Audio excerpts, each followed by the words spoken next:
The Pentagon is warning U.S. dependents to get out of South Korea because of the threat by North Korea, and U.S. officials are also evaluating U.S. West Coast missile defense sites. Joining me right now from Los Angeles via Skype is counterterrorism and foreign affairs expert Lisa Daftari. Now, Lisa, should we be worried? Is the defense strong enough to withstand North Korea's offense and their intercontinental ballistic missiles? Right. It's not something we talk about often, in that we're not involved in attacks on the homeland here and on American soil. But there are missile intercept devices or apparatuses in place in Alaska and in California.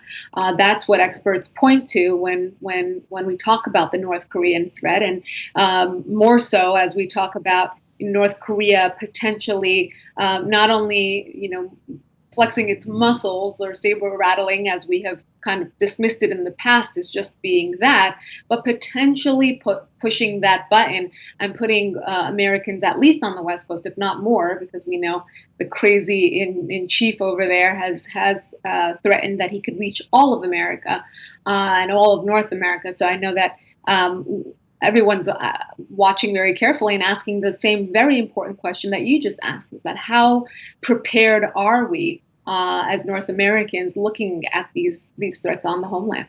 Absolutely. Now, changing gears for just a moment, you're in Los Angeles. You've seen some of the wildfires. Describe what people are experiencing. A lot of evacuations? Yeah, we're looking at over 50,000 acres that are burning, and the containment is 0 to very low percentage. People, I've heard personal accounts in places such as Ojai, which is a beautiful, vacation place, but places where people live, where they were evacuated actually overnight. In the middle of the night, people were asked to leave their homes, families, tens of thousands of individuals here at risk. And again, the containment being very low. I'm here in Los Angeles, in the metro area of Los Angeles, and you can smell the fire. We woke up with burning eyes, ashes everywhere. It's quite windy here. So I think that we're going to continue, unfortunately, to see these fires spread and the situation get worse before we could see it getting any better. Yeah, we had some nasty fires here, wildfires as well in southern Alberta this summer, and yeah, please do take care. Now, Fox News is reporting that a new investigation reveals an FBI cover-up involving the Clintons. Tell me more about that. We knew this story would come back to haunt the Clintons and potentially be an embarrassment to all Americans, particularly the FBI and the legal system and the court system here in the United States, in that we currently see Flynn under fire by the FBI and coming to an agreement with them as Flynn said, because he wants to protect his family and himself, and that's very much understandable. But now we have a group called Judicial Watch that went after the situation of Bill Clinton meeting with Loretta Lynch on a tarmac in Phoenix back in 2016. And that meeting, which was obviously very suspicious as to why Bill Clinton needs to meet with Loretta Lynch on a tarmac. What did they talk about? And it was quite comically dismissed as they talked about their grandchildren. Well, they could have met at a coffee shop and talked about their grandchildren on their own time. But we obviously know that something very, very sensitive was talked about. And now it's been revealed that potentially the Hillary Clinton email situation was covered up, and urgent emails were allegedly sent to Comey to dismiss this and to kind of do away with it. Basically whitewashing Hillary Clinton and doing away with her case. This is very troublesome, obviously, if it's true. The Judicial Watch, this organization, went heavily after the FBI to get more answers, and unfortunately they hit a lot of roadblocks, which made them ask more questions, and now we're seeing a lot of that being unveiled. U.S. President Donald Trump has announced that he's moving the U.S. Embassy in Israel from Tel Aviv to Jerusalem. There's been a little bit of backlash with that. Lisa, what are you hearing? Yes. So a lot of the Arab countries and the Palestinians, of course, are warning Donald Trump not to do this for many reasons. And first and foremost, because of the backlash and the violence that will potentially ensue over the moving of the embassy from Tel Aviv to Jerusalem. Donald Trump, today, his press secretary, Sarah Sanders Huckabee, said that basically Donald Trump is pretty solid. Those are the words she used in his decision, despite the fact that these warnings have come out, and we may hear some decision or announcement made as early as tomorrow. Now, moving overseas, ex-Yemen President Ali Abdullah Saleh was killed recently, and now Yemen's future doesn't look quite as good. Lisa, the Red Cross estimates that at least 125 people have been killed and more than 230 people injured since clashes broke out on Friday. A lot of unrest there right now. Yes, this is nothing new, but it has escalated in the assassination of the former president Saleh, and today, continuation of members of his family being killed. We can look at this as a continuation of the proxy war there between the Iranians and the Saudis, and who's at stake, the innocent lives of Yemeni children and Yemeni families. Now, we know that Saleh, the ex-president, was moving closer, warming up ties with Saudi Arabia. So who are we looking at here? Probably the Iranian regime or the IRGC, the Revolutionary Guard, the tentacles of the Iranian regime operating in Yemen. Again, a proxy war. The Iranian regime is very smart not to fight its battles on its own ground, but to fight them and spread its influence in the region, whether it be in supporting Hezbollah in Lebanon or propping up Assad's regime in Syria, or here we see them fighting through the Houthi rebels, fighting Saudi Arabia in Yemen. Continuation of the growing influence of the Iranian regime. This is not a minor news reporter headline. It's telling a much bigger story and trend with regards to the Iranian influence in the region, and definitely has to be looked at. U.S. Presidential Advisor Jared Kushner made a rare public appearance recently. He said the only way to achieve peace in the Middle East is by thwarting Iran and Islamist extremism. What have you heard?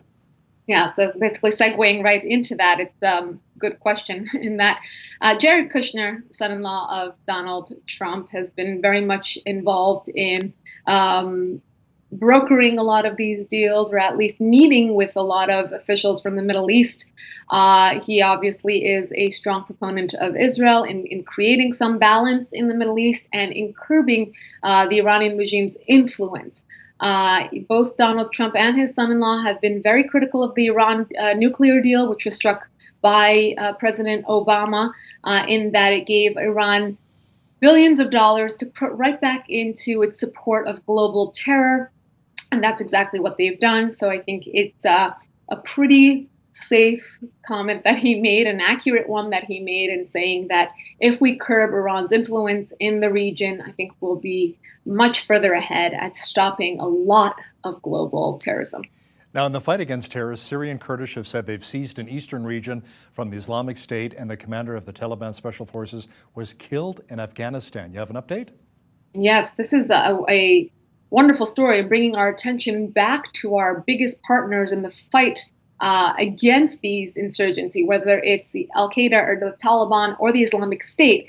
It's the Kurds that are doing a lot of the dirty work for us on the ground. And this comes at a time where just days ago, Mattis said that we should potentially stop our funding of the Kurds in that region. And this is probably coming from an influence by Erdogan, the Turkish leader, whose main fight in the region is to stop the Kurds and to stop the Kurds from getting an independent state, etc. So more of the same, but again, a reminder of who's doing the dirty work on the ground. Our biggest partners, the best soldiers on the ground, are the Kurds, and here we have yet another victory for them and for us, frankly. That's tremendous news, yeah. Venezuelan President Nicolas Maduro says he's launching a new PETRO currency backed by what? Oil and gas, gold and diamonds to shore up his country's economy. Tell me more. Yeah, he's a wonderful socialist turned capitalist when it comes to his foreign assets and to get foreigners into Venezuelan assets.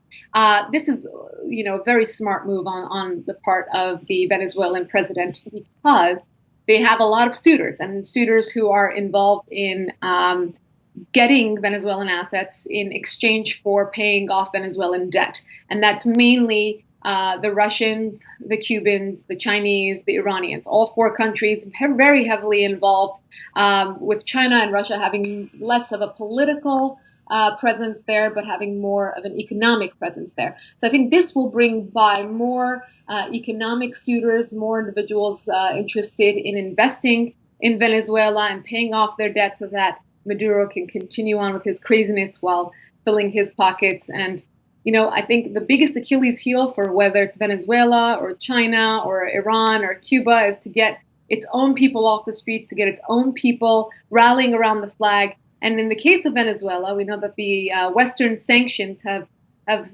affected Main Street, frankly, and it's been very hard for people to get food and basic needs, water, etc. And when news like this is announced by dictators, it brings the Venezuelan people back to the patriotism, frankly, and this will do just that. When more money comes into the streets and more money comes into the lower economic brackets, they'll get the support of the people, and they will keep spreading the propaganda that these sanctions are coming from the West, coming from North America, and they'll get the people off the streets, exactly what Maduro wants. Now, bringing things a little bit closer to home now, New York's TV industry riddled by harassment allegations and accusations. Now, the hashtag #MeToo seems to be growing. Lisa, where will it end? I wish it ended already, but it didn't end already. And we see more and more and more. It's not just the TV industry, it's politics, it's left, it's right. It's really, it's unfortunate because it is so widespread, and every single day there are more accusations, whether they are multiple accusations against the same person that are announced or new accusations against people that you'd never guess. I think last week you and I spoke about Matt Lauer, which was a very surprising development, and now Kevin Spacey pulled from his very popular TV program, and obviously Roy Moore. There's accusations, nothing yet coming out, but a lot of accusations growing, and then they compare him to Al Franken, where there's proven cases. But again, it's politicized. It's throughout Hollywood. It's everywhere. And as you said, where will it end? That's a great question, because it's only looking like it's growing at this point. Yeah, it's not going anywhere anytime soon. Our Bridge City News contributor, Lisa Daftari, joining me from Los Angeles. Lisa, with all the fires, please stay safe. Thank you. Good to be with you. On behalf of all of us here at Bridge City News, I'm Hal Roberts. God bless and have a great night.